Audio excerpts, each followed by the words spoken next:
Hello my dear students, in this class we are discussing about one more important aspects in connection with the credit creation, that is limitation of credit creation. Limitations of credit creation. Limitation of credit creation means in some abnormal cases the credit creation process is not coming into force. In the earlier video lecture I have already mentioned how the credit creation process is taken place in the economy, that is the process of credit creation. ಆತ್ಮೀಯ ವಿದ್ಯಾರ್ಥಿಗಳೇ, ಇವತ್ತಿನ video ತರಗತಿಯಲ್ಲಿ ನಾನು ನಿಮಗೆ ಮುಖ್ಯವಾಗಿ ಈ ಸಾಲ ನಿರ್ಮಾಣ ಅಥವಾ ಈ ಪತ್ತು ನಿರ್ಮಾಣದ ಮಿತಿಗಳ ಬಗ್ಗೆ ಚರ್ಚೆಯನ್ನು ಮಾಡಲಿಕ್ಕಿದ್ದೇನೆ.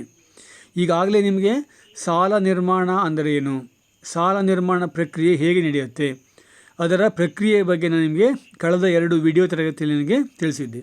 ಇವತ್ತು ಮುಖ್ಯವಾಗಿ ಈ ಸಾಲ ನಿರ್ಮಾಣ ಪ್ರಕ್ರಿಯೆ, ಇದರ ಮಿತಿಗಳು ಏನು, ಯಾವೆಲ್ಲ ಸಂದರ್ಭಗಳಲ್ಲಿ ಈ ಸಾಲ ನಿರ್ಮಾಣ ಪ್ರಕ್ರಿಯೆ ನಡೆಯೋದಿಲ್ಲ, ಅದಕ್ಕೆ ಮಿತಿಗಳಿವೆ ಎಂಬುದರ ಬಗ್ಗೆ ನಾನು ನಿಮಗೆ ಹೇಳಲಿಕ್ಕೆ ಇದ್ದೇನೆ.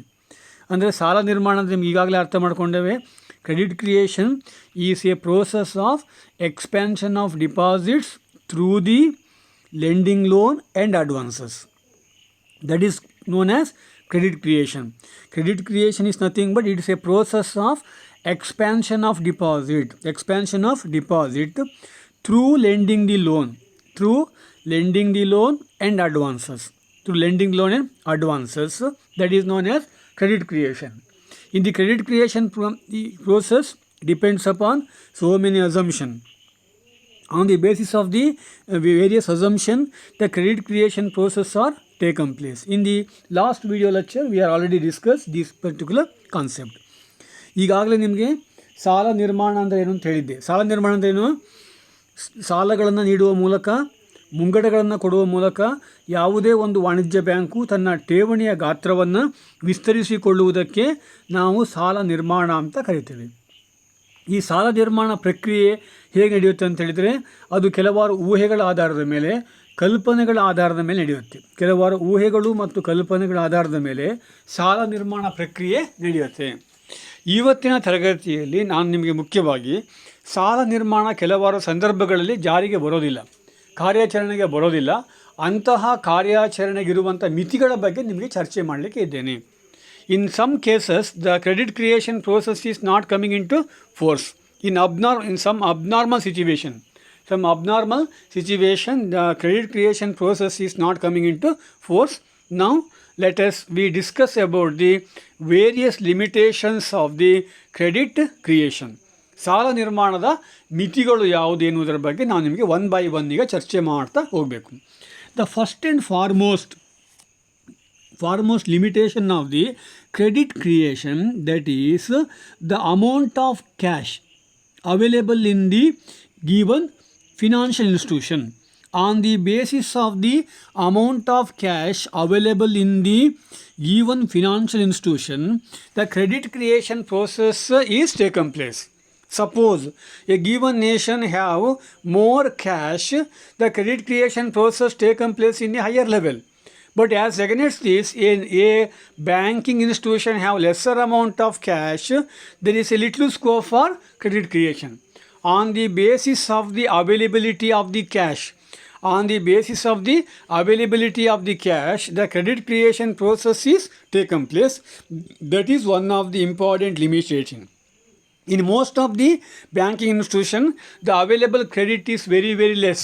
As a result of this, the credit creation process is not taken place in a higher level. That is one of the important limitation. ಸಾಲ ನಿರ್ಮಾಣ ಕ್ರಿಯೆಯ ಮಿತಿಗಳ ಬಗ್ಗೆ ನಾನು ನಿಮಗೆ ಚರ್ಚೆ ಮಾಡಲಿಕ್ಕಿದ್ದೇನೆ. ಮೊದಲ ಮಿತಿ ಯಾವುದು ಅಂತ ಹೇಳಿದರೆ, ಹಣದ ಲಭ್ಯತೆ ಅಂದರೆ ನಗದು ಹಣದ ಲಭ್ಯತೆ ಅಂತ ಬೇಕಾದ್ರೆ ಅದನ್ನ ಹೇಳ್ಬೋದು. ಹಣದ ಲಭ್ಯತೆ ಅಥವಾ ನಗದು ಹಣದ ಲಭ್ಯತೆ. ಹಾಗಾದರೆ ಹಣದ ಲಭ್ಯತೆ ಅಂದ್ರೇನು? ಬ್ಯಾಂಕುಗಳಲ್ಲಿ ನಗದಾಗಿ ಎಷ್ಟು ಹಣವನ್ನು ಹೊಂದಿರ್ತಾರೆ. ಯಾವುದೇ ಒಂದು ಹಣಕಾಸು ಸಂಸ್ಥೆ ಬ್ಯಾಂಕುಗಳಲ್ಲಿ ಎಷ್ಟು ಹಣವನ್ನು, ಅಥವಾ ಯಾವುದೇ ಒಂದು ಬ್ಯಾಂಕು ಅಥವಾ ಹಣಕಾಸು ಸಂಸ್ಥೆ ಎಷ್ಟು ಹಣವನ್ನು ಹೊಂದಿದೆ, ಎಷ್ಟು ಹಣವನ್ನು ನಗದಾಗಿ ಹೊಂದಿದೆ ಎಂಬುದರ ಆಧಾರದ ಮೇಲೆ ಈ ಸಾಲ ನಿರ್ಮಾಣ ಪ್ರಕ್ರಿಯೆ ನಿಂತಿರುತ್ತೆ. ಹೆಚ್ಚಿನ ಹಣಕಾಸು ಸಂಸ್ಥೆಗಳಲ್ಲಿ ಅಥವಾ ಬ್ಯಾಂಕಿಂಗ್ ಸಂಸ್ಥೆಗಳಲ್ಲಿ ಅವುಗಳ ಹಣಕಾಸು ಸಾಮರ್ಥ್ಯ ತುಂಬ ಕಡಿಮೆ ಇರುತ್ತೆ. ಹಾಗಾಗಿ ಸಾಲ ನಿರ್ಮಾಣ ಪ್ರಕ್ರಿಯೆಯನ್ನು ಅವು ಯಶಸ್ವಿಯಾಗಿ ಮಾಡಲಿಕ್ಕೆ ಸಾಧ್ಯ ಆಗೋದಿಲ್ಲ. ಹಾಗಾಗಿ ಸಾಲ ನಿರ್ಮಾಣ ಪ್ರಕ್ರಿಯೆಯನ್ನು ಬಾಧಿಸುವಂತಹ ಪ್ರಮುಖವಾದ ಒಂದು ಅಂಶ, ಅದಕ್ಕಿರುವಂಥ ಮಿತಿ ಯಾವುದು ಅಂತ ಹೇಳಿದರೆ ಹಣದ ಲಭ್ಯತೆ. That is one of the important thing. The second important thing, that is the proper securities. The amount of securities available in the market, money market, that is also one of the important limitations of the credit creation. Especially in the underdeveloped country or less developed economy, the money market is not at all organized in a scientific way. As a result of this, there is a limit of credit creation. It is one of the important limit of credit creation. In most of the underdeveloped country, because of unorganized money market, the available securities available to the people, that is very, very less. As a result of this, it is one of the important limitations of the credit creation. ಸಾಲ ನಿರ್ಮಾಣಕ್ಕೆ ಮತ್ತೊಂದು ಪ್ರಮುಖವಾದ ಮಿತಿ ಯಾವುದು ಅಂತ ಹೇಳಿದರೆ ಮುಖ್ಯವಾಗಿ ಸೂಕ್ತ ಭದ್ರತೆಗಳ ಲಭ್ಯತೆ. ಯಾವುದೇ ಒಂದು ದೇಶದಲ್ಲಿ ಸಾಲ ನಿರ್ಮಾಣ ಪ್ರಕ್ರಿಯೆಗೆ ಅಗತ್ಯವಾಗಿ ಬೇಕಾಗಿರುವ ಅಂಶ ಯಾವುದು? ಈ ಸೂಕ್ತ ಭದ್ರತೆಗಳು. ಯಾವ ಭದ್ರತೆ ಅಂದರೆ ಈ ಹಣಕಾಸಿನ ಮಾರುಕಟ್ಟೆಯಲ್ಲಿ ಇರುವ ಲಭ್ಯವಿರುವ ಭದ್ರತೆಗಳು. ಅಂತಹ ಭದ್ರತೆಗಳು ಎಷ್ಟರ ಮಟ್ಟಿಗಿದೆ ಎನ್ನುವುದರ ಆಧಾರದ ಮೇಲೆ ಸಾಲ ನಿರ್ಮಾಣ ಪ್ರಕ್ರಿಯೆ ನಿಂತಿರುತ್ತೆ. ಸಾಮಾನ್ಯವಾಗಿ ಅನಭಿವೃದ್ಧ ದೇಶಗಳಲ್ಲಿ ಸಾಲ ನಿರ್ಮಾಣ ಪ್ರಕ್ರಿಯೆ ಅಷ್ಟು ಯಶಸ್ವಿಯಾಗಿ ಯಾಕೆ ಆಗೋದಿಲ್ಲ ಅಂತ ಹೇಳಿದರೆ ಇಲ್ಲಿ ಭದ್ರತೆಗಳ ಕೊರತೆ ಇರುತ್ತೆ, ಸೂಕ್ತ ಭದ್ರತೆಗಳ ಕೊರತೆ ಕಂಡುಬರುತ್ತೆ. ಹಾಗಾಗಿ ಸಾಲ ನಿರ್ಮಾಣ ಪ್ರಕ್ರಿಯೆಯು ಅನಭಿವೃದ್ಧ ರಾಷ್ಟ್ರಗಳಲ್ಲಿ ಅಷ್ಟು ಸಮರ್ಪಕವಾಗಿ ಆಗೋದಿಲ್ಲ. That is one of the important limitation. The next important limitation of the credit creation, that is banking habits of the people. Banking habits of the people. Banking habits of the people is also one of the important limitations of the credit creation. Especially in the underdeveloped or less developed economies, most of the people, they are not coming under the purview of the banking institution. They are not able to open the account. Even they were not able to open the account. But for example, in case of India, before NDA government launching a program, that is the zero balance account, Jan Dhan account. Before launching the Jan Dhan account in India, nearly 50% of the total population, they are not able to open the account. But now some people, they join the banking stream because of through open the accounting. The amount of people, they open the account and make the transaction through the banking institution, that is one of the important limitations of the credit creation. Especially in the underdeveloped country, only a few portion of the people, they open the account and make the transaction in the banking institution. That is one of the important limitations of the credit creation. ಸಾಲ ನಿರ್ಮಾಣಕ್ಕಿರುವಂಥ ಮತ್ತೊಂದು ಮಿತಿ ಅಂತ ಹೇಳಿದರೆ banking ಹವ್ಯಾಸ. Banking ಚಟುವಟಿಕೆಯಲ್ಲಿ ಜನರಿಗೆ ಎಷ್ಟರ ಮಟ್ಟಿಗೆ ಹವ್ಯಾಸ ಇದೆ, ಎಷ್ಟರ ಮಟ್ಟಿಗೆ ಅವರು ಬ್ಯಾಂಕಿಂಗ್ ಚಟುವಟಿಕೆಯಲ್ಲಿ ತಮ್ಮನ್ನು ತಾವು ತೊಡಗಿಸಿಕೊಳ್ತಾ ಇದ್ದಾರೆ ಎಂಬುದರ ಆಧಾರದ ಮೇಲೂ ಕೂಡ ಈ ಸಾಲ ನಿರ್ಮಾಣ ಪ್ರಕ್ರಿಯೆ ನಡೆಯುತ್ತೆ. ಸಾಲ ನಿರ್ಮಾಣ ಪ್ರಕ್ರಿಯೆಗೆ ಮತ್ತೊಂದು ಪ್ರಮುಖವಾದ ಅಂಶ ಯಾವುದು ಅಂತ ಹೇಳಿದರೆ ಬ್ಯಾಂಕಿಂಗ್ ಚಟುವಟಿಕೆಗಳಲ್ಲಿ ಜನರಿಗಿರುವಂತಹ ಒಂದು ಆಸಕ್ತಿ ಅಥವಾ ಹವ್ಯಾಸ. ಭಾರತದಂಥ ದೇಶದಲ್ಲಿ ಇವತ್ತು ಕೂಡ ಹೆಚ್ಚಿನ ಜನ ಈ ಬ್ಯಾಂಕಿಂಗ್ ಚಟುವಟಿಕೆಯ ವ್ಯಾಪ್ತಿಯಿಂದ ಹೊರಗಡೆ ಇದ್ದಾರೆ. ನಿಮಗೆಲ್ಲ ಗೊತ್ತಿದೆ, NDA ಸರ್ಕಾರ ಜನ್ಧನ್ ಯೋಜನೆಯನ್ನು ಜಾರಿಗೆ ತರುವ ಮೊದಲು ಭಾರತದ ಒಟ್ಟು ಜನಸಂಖ್ಯೆಯ 50%ಕ್ಕಿಂತಲೂ ಕಡಿಮೆ ಜನ ಬ್ಯಾಂಕಿನಲ್ಲಿ ಖಾತೆಯನ್ನು ಕೂಡ ಹೊಂದಿರಲಿಲ್ಲ. ಅಂತಹ ಒಂದು ಪರಿಸ್ಥಿತಿ ಇತ್ತು. ಅಂದರೆ ಬ್ಯಾಂಕಿಂಗ್ ಹವ್ಯಾಸ ಜನರಲ್ಲಿ ತುಂಬ ಕಡಿಮೆ ಇತ್ತು. ಇದು ಕೇವಲ ಭಾರತದಲ್ಲಿ ಮಾತ್ರ ಅಲ್ಲ, ಬಹುತೇಕ ಅನಭಿವೃದ್ಧ ರಾಷ್ಟ್ರಗಳಲ್ಲೂ ಕೂಡ ಇಂಥ ಒಂದು ಸ್ಥಿತಿ ಇದೆ. ಹಾಗಾಗಿ ಇದು ಸಾಲ ನಿರ್ಮಾಣಕ್ಕೆ ಒಂದು ಪ್ರಮುಖವಾದ ಮಿತಿ ಅಂತ ನಾವು ಹೇಳಲಿಕ್ಕೆ ಬರುತ್ತೆ. ಅಂದರೆ ಬ್ಯಾಂಕಿಂಗ್ ಹವ್ಯಾಸದ ಕೊರತೆ, that is also one of the important limitation. The next important limitation is the fourth one is the minimum legal reserve ratio.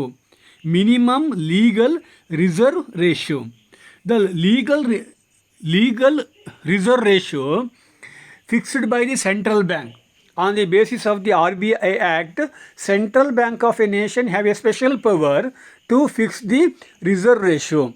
Sometimes on the basis of the economic situation, they fixing the higher reserve ratio. Sometimes they fixing the lesser amount of reserve ratio. On the basis of the reserve ratio in a given economy, the credit creation process are taken place. Especially in the underdeveloped country, the reserve ratio is too high. As a result of this, the banking institution, they have a lesser amount of resources to give on the loan and advances. That is one of the important limitation. ಸಾಲ ನಿರ್ಮಾಣದ ಮತ್ತೊಂದು ಪ್ರಮುಖವಾದ ಮಿತಿ ಏನು ಅಂತ ಹೇಳಿದರೆ, ಇಲ್ಲಿ ಈ ನಗದು ಮೀಸಲು ಅನುಪಾತದ ಪ್ರಮಾಣ. ನಗದು ಮೀಸಲು ಅನುಪಾತದ ಪ್ರಮಾಣ. ಪ್ರತಿಯೊಂದು ದೇಶದಲ್ಲೂ ಕೂಡ ಕೇಂದ್ರ ಬ್ಯಾಂಕು ನಗದು ಮೀಸಲು ಅನುಪಾತದ ಪ್ರಮಾಣವನ್ನು ನಿರ್ಧರಿಸುತ್ತೆ. ಆ ಒಂದು ಆರ್ಥಿಕ ಸ್ಥಿತಿಗತಿಯನ್ನು ಆಧರಿಸಿಬಿಟ್ಟು ನಗದು ಮೀಸಲು ಅನುಪಾತದ ಪ್ರಮಾಣವನ್ನು ನಿರ್ಧರಿಸುತ್ತೆ. ಈ ನಗದು ಮೀಸಲು ಅನುಪಾತದ ಪ್ರಮಾಣ ಎಲ್ಲ ಸಂದರ್ಭಗಳಲ್ಲಿ ಒಂದೇ ರೀತಿ ಇರೋದೇ ಇಲ್ಲ. ಆರ್ಥಿಕ ಪರಿಸ್ಥಿತಿಯನ್ನು ಅವಲಂಬಿಸಿ ನಗದು ಮೀಸಲು ಅನುಪಾತದ ಪ್ರಮಾಣವನ್ನು ಒಂದು ಹಣಕಾಸು ಸಂಸ್ಥೆ ಅಥವಾ ಕೇಂದ್ರ ಬ್ಯಾಂಕು ಅದನ್ನು ನಿರ್ಧಾರ ಮಾಡುತ್ತೆ. ಈಗ ಯಾವ ದೇಶದಲ್ಲಿ ನಗದು ಮೀಸಲು ಅನುಪಾತ ಹೆಚ್ಚಾಗಿರುತ್ತೆ, ಆ ವೇಳೆಯಲ್ಲಿ ವಾಣಿಜ್ಯ ಬ್ಯಾಂಕುಗಳಿಗೆ ಸಾಲವನ್ನು ಕೊಡಲಿಕ್ಕೆ, ಮುಂಗಡವನ್ನು ಕೊಡಲಿಕ್ಕೆ ಲಭ್ಯವಿರುವಂಥ ಹಣದ ಪ್ರಮಾಣವೂ ಕೂಡ ಕಡಿಮೆ ಆಗಿಬಿಡುತ್ತೆ. ಅಂದರೆ ಸಾಲ ನಿರ್ಮಾಣಕ್ಕಿರುವಂಥ ಮತ್ತೊಂದು ಪ್ರಮುಖವಾದ ಮಿತಿ ಏನು ಅಂತೇಳಿದರೆ, ನಗದು ಮೀಸಲು ಅನುಪಾತದ ಪ್ರಮಾಣ. ಹೆಚ್ಚು ನಗದು ಮೀಸಲು ಅನುಪಾತವನ್ನು ನಿಗದಿ ಮಾಡಿದರೆ ಸಾಲ ನಿರ್ಮಾಣ ಪ್ರಕ್ರಿಯೆಗೆ ಸೂಕ್ತವಾದ ಅವಕಾಶಗಳು ಇರೋದಿಲ್ಲ. That is one of the important limitation to the credit creation. The next important limitation to the credit creation, that is excess of reserves. In some cases, in some abnormal situation, the central bank, they fix the highest amount of reserves, especially in case of inflation. In case of superinflation, the central bank, they fix the abnormal reserves. As a result of this, there is no scope for credit creation. That is also one of the important limitation for credit creation. ಸಾಲ ನಿರ್ಮಾಣದ ಮತ್ತೊಂದು ಪ್ರಮುಖವಾದ ಮಿತಿ ಯಾವುದು ಅಂತ ಹೇಳಿದರೆ, ಅತ್ಯಧಿಕ ಮೀಸಲು ನಿಧಿಯ ನಿಗದಿ. ಅತ್ಯಧಿಕ ಮೀಸಲು ನಿಧಿಯ ನಿಗದಿ. ಅತ್ಯಧಿಕ ಪ್ರಮಾಣದಲ್ಲಿ ಮೀಸಲು ನಿಧಿಯನ್ನು ನಿಗದಿ ಮಾಡಲಾಗುತ್ತೆ. ಕೆಲವು ಅಸಾಮಾನ್ಯ ಪರಿಸ್ಥಿತಿಗಳಲ್ಲಿ ಬ್ಯಾಂಕುಗಳು ಮತ್ತು ಕೇಂದ್ರ ಬ್ಯಾಂಕ್ ಏನು ಮಾಡುತ್ತೆ, ಅತ್ಯಧಿಕ ಪ್ರಮಾಣದಲ್ಲಿ ಮೀಸಲು ದರವನ್ನು ನಿಗದಿ ಮಾಡುತ್ತೆ. ಮುಖ್ಯವಾಗಿ ಹಣದುಬ್ಬರದಂಥ ಸಮಸ್ಯೆ ಇಡೀ ರಾಷ್ಟ್ರವನ್ನು ಕಾಡ್ತಾ ಇದ್ದಾಗ ಈ ಮೀಸಲು ನಿಧಿಯ ಪ್ರಮಾಣವನ್ನು ಆಟೋಮೆಟಿಕಲಿ ಹೆಚ್ಚು ಮಾಡಿಬಿಡುತ್ತೆ. ಅಂದರೆ ಮೀಸಲು ನಿಧಿಯ ಪ್ರಮಾಣವನ್ನು ಕೆಲವು ಅಬ್ನಾರ್ಮಲ್ ಅಥವಾ ಅಸ್ವಾಭಾವಿಕವಾದಂಥ ಪರಿಸ್ಥಿತಿಯಲ್ಲಿ ಹೆಚ್ಚು ಮಾಡಿದಾಗ ಇದು ಸಾಲ ನಿರ್ಮಾಣಕ್ಕೆ ಒಂದು ಮಿತಿಯಾಗಿ ಪರಿಣಮಿಸುತ್ತೆ. That is one of the important limitation. The next important limitation, the sixth important limitation is the leakages in the credit creation process. In some cases, the amount of money lending by a financial institution and the amount of deposit made by the customer, in between these two there is a huge gap. As a result of this, in between lending and deposits, there is a huge gap is to be arising. When in between the lending and deposit, there is a huge gap is to be arising. As a result of this, in any economy, the credit creation process is not taken place. ಸಾಲ ನಿರ್ಮಾಣ ಪ್ರಕ್ರಿಯೆಗೆ ಮತ್ತೊಂದು ಪ್ರಮುಖವಾದಂಥ ಮಿತಿ ಯಾವುದು ಅಂತ ಹೇಳಿದರೆ ಸೋರಿಕೆಗಳು ಅಂತ ಹೇಳ್ತಾರೆ. ಸೋರಿಕೆಗಳು, ಲೀಕೇಜಸ್ ಅಂದ್ರೇನು? ಸೋರಿಕೆಗಳಂದ್ರೇನು? ಈ ಬ್ಯಾಂಕುಗಳು ಸಾರ್ವಜನಿಕರಿಗೆ ನೀಡುವಂತಹ ಒಂದು ಸಾಲ ಮತ್ತು ಮುಂಗಡ, ಅದನ್ನು ಆ ಗ್ರಾಹಕರು ಬ್ಯಾಂಕಿನಲ್ಲಿ ಮತ್ತೆ ಪುನಃ ಠೇವಣಿಯಾಗಿ ಇಡುವಂಥ ಪ್ರಮಾಣ, ಇವುಗಳ ನಡುವೆ ತುಂಬ ದೊಡ್ಡ ಅಂತರ ಇರುತ್ತೆ. ಫಾರ್ ಎಕ್ಸಾಂಪಲ್, ಈಗ ಬ್ಯಾಂಕುಗಳು 1,000 ಕೋಟಿ ರೂಪಾಯಿ ಹಣವನ್ನು ಸಾಲವನ್ನು ನೀಡಿದರೆ ಅದೇ 1,000 ಕೋಟಿ ರೂಪಾಯಿಯನ್ನು ಮತ್ತೆ ಪುನಃ ಅದೇ ಸಾಲ ಪಡೆದಂಥ ಜನ ಠೇವಣಿಯಾಗಿ ಉಳಿಸೋದಿಲ್ಲ. ಅದಕ್ಕಿಂತ ಕಡಿಮೆ ಪ್ರಮಾಣದಲ್ಲಿ ಹಣವನ್ನು ಠೇವಣಿಯಾಗಿರ್ತಾರೆ. ಇದು ಸಾಲ ನಿರ್ಮಾಣ ಪ್ರಕ್ರಿಯೆಗೆ ಒಂದು ಮಿತಿ ಅಂತ ನಾವು ಹೇಳಲಿಕ್ಕೆ ಬರುತ್ತೆ. ಸಾಲ ನಿರ್ಮಾಣ ಪ್ರಕ್ರಿಯೆಗೆ ಇದು ಒಂದು ಮಿತಿಯಾಗಿ ಪರಿಣಮಿಸುತ್ತೆ. That is one of the important limitation. The next important limitation of the credit creation, that is the check clearance. In the modern days, because of the modern equipments are widely used in the banking institution, including check, ATM, and other institutions are widely used in the modern days. As a result of this, there is a hindrance to the credit creation in the modern days. In the modern days, they use the various modern equipments. For example, ATM card is one of the important institutions are used by the people. The bank transfer or the money transfer from one account to another account, it is so easy in the modern days. It is one of the important limitations of the credit creation. ಸಾಲ ನಿರ್ಮಾಣಕ್ಕೆ ಮತ್ತೊಂದು ಪ್ರಮುಖವಾದ ಮಿತಿ ಏನಂತ ಹೇಳಿದರೆ ಚೆಕ್ಕುಗಳ ವ್ಯವಹಾರ. ಚೆಕ್ಕುಗಳು ಮತ್ತು ಇನ್ನಿತರ ಆಧುನಿಕ ಸಲಕರಣೆಗಳ ಮೂಲಕ ಇವತ್ತು ನಾವು ಬ್ಯಾಂಕ್ ವ್ಯವಹಾರವನ್ನು ಮಾಡ್ತಾ ಇದ್ದೇವೆ. ಇವತ್ತು ಬ್ಯಾಂಕಿನಲ್ಲಿ ನಾವು ಸಾಲವನ್ನು ಪಡೆಯಬೇಕಾದ್ರೆ, ಠೇವಣಿ ಮಾಡಬೇಕಾದ್ರೆ ನಾವು ಚೆಕ್ಕುಗಳನ್ನು ಬಳಸ್ತಾ ಇದ್ದೇವೆ. ನಗದಾಗಿ ನಾವು ಹಣವನ್ನು ಬಳಸೋದಿಲ್ಲ. ಹಾಗೆ ಹೆಚ್ಚಿನ ಬ್ಯಾಂಕಿನ ವ್ಯವಹಾರಗಳು ಇವತ್ತು ATM ಕಾರ್ಡ್ಗಳ ಮೂಲಕ ಅಥವಾ ಹಣದ ವರ್ಗಾವಣೆಯಂತಹ ಕಾರ್ಯದ ಮೂಲಕ ನಡೀತಾ ಇದೆ. ಹಾಗಾಗಿ ಸಾಲ ನೀಡಿಕೆಗಾಗಲಿ ಅಥವಾ ಮುಂಗಡವನ್ನು ಕೊಡಲಿಕ್ಕಾಗಲಿ, ಠೇವಣಿ ಸೃಷ್ಟಿ ಮಾಡಲಿಕ್ಕಾಗಲಿ ನಗದು ಹಣ ಇವತ್ತು ತುಂಬ ಕೊರತೆಯಾಗಿ ಕಂಡುಬರುತ್ತೆ.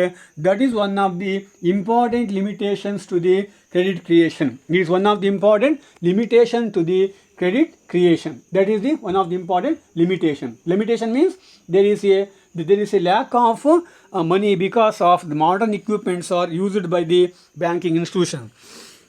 The next important limitation is the behavior of the other banks. The eighth one is behavior of the other banks. The reaction of the other bank in the credit creation process, that is also very, very important for the scientific implementation of the credit creation. But in the modern days, most of the private banks, they are not shown the interest in the credit creation process. That is one of the important limitation. ಸಾಲ ನಿರ್ಮಾಣಕ್ಕಿರುವಂಥ ಮತ್ತೊಂದು ಮಿತಿ ಅಂತ ಹೇಳಿದರೆ ಇತರ ಬ್ಯಾಂಕುಗಳ ಪ್ರತಿಕ್ರಿಯೆ. ಇತರ ಬ್ಯಾಂಕುಗಳು ಈ ಸಾಲ ನಿರ್ಮಾಣಕ್ಕೆ ಯಾವ ರೀತಿಯ ಪ್ರತಿಕ್ರಿಯೆಯನ್ನು ಸಲ್ಲಿಸ್ತವೆ ಅದು ಕೂಡ ಭಾಳ ಮುಖ್ಯವಾಗ್ತವೆ. ಇವತ್ತು ಆಧುನಿಕ ಕಾಲದಲ್ಲಿ ಖಾಸಗಿ ಬ್ಯಾಂಕುಗಳ ಪಾತ್ರ ಭಾಳ ಮುಖ್ಯವಾಗಿದೆ. ಖಾಸಗಿ ಬ್ಯಾಂಕಿನ ಮಧ್ಯೆ ತುಂಬ ತೀವ್ರತರವಾದಂಥ ಒಂದು ಪೈಪೋಟಿ ಇರುತ್ತೆ. ಹಾಗಾಗಿ ಅವುಗಳು ಸಾಲ ನಿರ್ಮಾಣ ಪ್ರಕ್ರಿಯೆಗೆ ಅವು ಮುಂದಾಗೋದೇ ಇಲ್ಲ. ಇದು ಒಂದು ಸಾಲ ನಿರ್ಮಾಣಕ್ಕಿರುವಂಥ ಬಹಳ ಮುಖ್ಯವಾದಂಥ ಒಂದು ಅಪಾಯ, ಮಿತಿ ಅಂತ ನಾವು ಹೇಳಲಿಕ್ಕೆ ಬರುತ್ತೆ. The next important limitation is the economic condition. The economic condition of the nation, that is also one of the important the economic condition is also one of the important limitation. The economic condition is not one and the same. It is differ from one point of time to another point of time. For example, India now, the economic condition of India, it is not a conducive one because of the COVID situation. In these circumstances, the circulation of money is very, very less. As a result of this, there is a little scope for credit creation. And ಸಾಲ ನಿರ್ಮಾಣದ ಮತ್ತೊಂದು ಪ್ರಮುಖವಾದ ಮಿತಿ ಯಾವುದು ಅಂತ ಹೇಳಿದರೆ ಇಲ್ಲಿ ಮುಖ್ಯವಾಗಿ ಆರ್ಥಿಕ ಸ್ಥಿತಿಗತಿಗಳು ಎಲ್ಲ ಕಾಲದಲ್ಲೂ ಕೂಡ ಒಂದೇ ರೀತಿ ಆಗಿರೋದಿಲ್ಲ. ಕಾಲದಿಂದ ಕಾಲಕ್ಕೆ ಅವು ಬದಲಾಗ್ತಾ ಇರ್ತವೆ. ಈಗ ನೋಡಿ, ಭಾರತ ದೇಶದಲ್ಲಿ ಕಳೆದ 2 ವರ್ಷದ ಹಿಂದೆ ಇದ್ದಂಥ ಆರ್ಥಿಕ ಸ್ಥಿತಿ ಇವತ್ತಿಲ್ಲ. 2 ವರ್ಷದ ಹಿಂದೆ ನಡೆಯುವಂಥ ಆರ್ಥಿಕ ವ್ಯವಹಾರಗಳು ಇವತ್ತು ನಡೀತಾ ಇಲ್ಲ. ಅಂದರೆ ಪ್ರಮುಖವಾದ ಕಾರಣ COVID-19 ಎನ್ನುವಂಥ ಒಂದು ಮಹಾಮಾರಿ ಪ್ರಪಂಚವನ್ನು ವ್ಯಾಪಿಸಿರುವಂಥದ್ದು. ಇಂಥ ಸಂದರ್ಭಗಳಲ್ಲಿ ಸಾಲ ನಿರ್ಮಾಣ ಮಾಡಲಿಕ್ಕೆ ಬ್ಯಾಂಕುಗಳಿಗೆ ಹಣದ ಕೊರತೆ ಉಂಟಾಗತ್ತೆ. That is one of the important limitation. The next important limitations of the credit creation, that is the credit control policy of the central government. Credit control policy of the central government. Central government, for the sake of control the inflation, to stabilize the economy, or to maintain the stability in the economy, the credit control policy is a policy adopted by all the central bank. On the basis of the what type of credit policy is to be adopted by the central bank, on the basis of this the credit creation process is taken place. ಸಾಲ ನಿರ್ಮಾಣದ ಪ್ರಕ್ರಿಯೆಗೆ ಇರುವಂತಹ ಮತ್ತೊಂದು ಪ್ರಮುಖವಾದ ಮಿತಿ ಯಾವುದು ಅಂತ ಹೇಳಿದರೆ, ಇಲ್ಲಿ ಈ ಸಾಲ ನಿಯಂತ್ರಣದ ಕ್ರಮಗಳು ಅಥವಾ ಕೇಂದ್ರ ಬ್ಯಾಂಕಿನ ಸಾಲ ನಿಯಂತ್ರಣದ ಕ್ರಮಗಳು ಅಂತ ಹೇಳುವ. ಕೇಂದ್ರ ಬ್ಯಾಂಕಿನ ಸಾಲ ನಿಯಂತ್ರಣದ ಕ್ರಮಗಳು. ಕೇಂದ್ರ ಬ್ಯಾಂಕು ಸಾಲ ನಿಯಂತ್ರಣ ಮಾಡಲಿಕ್ಕೆ ಅನೇಕ ಕ್ರಮಗಳನ್ನು ಅನುಸರಿಸ್ತಾ ಇರುತ್ತೆ. ಆರ್ಥಿಕ ಪರಿಸ್ಥಿತಿಯನ್ನು ಅವಲಂಬಿಸಿ ಈ ಬೇರೆ ಬೇರೆ ಕಾಲದಲ್ಲಿ ಬೇರೆ ಬೇರೆ ಕ್ರಮಗಳನ್ನು ಅನುಸರಿಸ್ತಾ ಇರುತ್ತೆ. ಯಾವಾಗ ಕೇಂದ್ರ ಬ್ಯಾಂಕು ಅತ್ಯಂತ ಶಿಸ್ತುಬದ್ಧವಾದ ಕ್ರಮಗಳನ್ನು ಅನುಸರಿಸುತ್ತೆ, ಆಗ ಸಾಲ ನಿರ್ಮಾಣ ಮಾಡಲಿಕ್ಕೆ ಬ್ಯಾಂಕುಗಳಿಗೆ ಸಾಧ್ಯ ಆಗೋದಿಲ್ಲ. ಹಾಗಾಗಿ ಸಾಲ ನಿರ್ಮಾಣಕ್ಕೆ ಇದು ಕೂಡ ಒಂದು ಮಿತಿಯಾಗಿ ಪರಿಣಮಿಸುತ್ತೆ. These are the various limitations of the credit creation. At the end, we can conclude that credit creation is one of the important major functions of the commercial banks. Through this function, commercial banks, they expand their activity. Through this function, they expand their activities. That is about the credit creation process. ಸಾಲ ನಿರ್ಮಾಣ ಅಂತೇಳೋದು ಒಂದು ವಾಣಿಜ್ಯ ಬ್ಯಾಂಕುಗಳು ಅಂತಿಮವಾಗಿ ಮಾಡುವಂಥ ಒಂದು ಕಾರ್ಯ ಅಂತ ನಾವು ಹೇಳಲಿಕ್ಕೆ ಬರುತ್ತೆ. ವಾಣಿಜ್ಯ ಬ್ಯಾಂಕುಗಳು ಅನೇಕ ಕಾರ್ಯಗಳನ್ನು ಮಾಡ್ತವೆ. ಅದರಲ್ಲಿ ಸಾಲ ನಿರ್ಮಾಣ ಕಾರ್ಯ ಅಂತೇಳೋದು ಭಾಳ ಮುಖ್ಯವಾದಂಥ ಕಾರ್ಯವಾಗಿರುತ್ತೆ. ಇದರ ಮೂಲಕ ವಾಣಿಜ್ಯ ಬ್ಯಾಂಕುಗಳು ತಮ್ಮ ಹಣಕಾಸಿನ ಸ್ಥಿತಿಗತಿಗಳನ್ನು, ಗ್ರಾಹಕರ ನಡುವಣ ವ್ಯವಹಾರವನ್ನು ಹೆಚ್ಚಿಸಿಕೊಳ್ಳಲಿಕ್ಕೆ ಪ್ರಯತ್ನಿಸ್ತವೆ. ಇದು ಸಾಲ ನಿರ್ಮಾಣ ಅಂದರೆ ಏನು, ಸಾಲ ನಿರ್ಮಾಣದ ಮಿತಿಗಳು ಯಾವುದು ಅಂಥೇಳಿ ಇದರ ಬಗ್ಗೆ ನಿಮಗೆ 15 ಮಾರ್ಕಿನ ಪ್ರಶ್ನೆಗಳನ್ನು ಕೇಳ್ತಾರೆ. ಅದಕ್ಕೆ ನೀವು ರೆಡಿಯಾಗಿರಬೇಕು. ಸಾಲ ನಿರ್ಮಾಣ ಎಂದರೇನು, ಸಾಲ ನಿರ್ಮಾಣದ ಮಿತಿಗಳು ಯಾವುದು ಅಂತೆಲ್ಲ ಕೇಳ್ತಾರೆ. ಅದಕ್ಕೆ ನೀವು ರೆಡಿಯಾಗಿರಬೇಕು. That is about the credit creation process. Thank you.